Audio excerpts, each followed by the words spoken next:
नमस्कार मंडळी, श्री स्वामी समर्थ.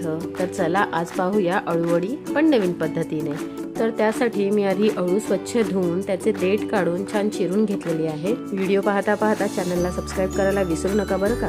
अशा प्रकारे अळू माझी चिरून झालेली आहे. तर एका बाउलमध्ये आपण ही चिरलेली अळू घेणार आहोत. त्यामध्ये बेसन, तांदळाचं पीठ, हळद, लाल तिखट, धणे पावडर, चवीनुसार मीठ, हिंग, पांढरे तीळ, चिंचेचा कोळ आणि गूळ घालून हे मिश्रण छान आपण एकजीव करून घेणार आहोत.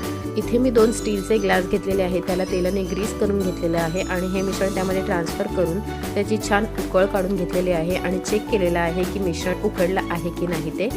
चला आता या मिश्रणाच्या वड्या काढून घेऊया. इथे तोपर्यंत मी तेल गरम करायला घेतलेलं आहे. ह्या एक एक करून वड्या आपल्याला तेलात सोडायच्या आहेत. क्रिस्पी होईस्तोवर आपल्याला ह्या वड्या तळून घ्यायच्या आहेत. तर तुम्हाला कोणत्या पद्धतीची अळूवडी आवडते नक्की कमेंट बॉक्समध्ये सांगा. पुन्हा भेटूया.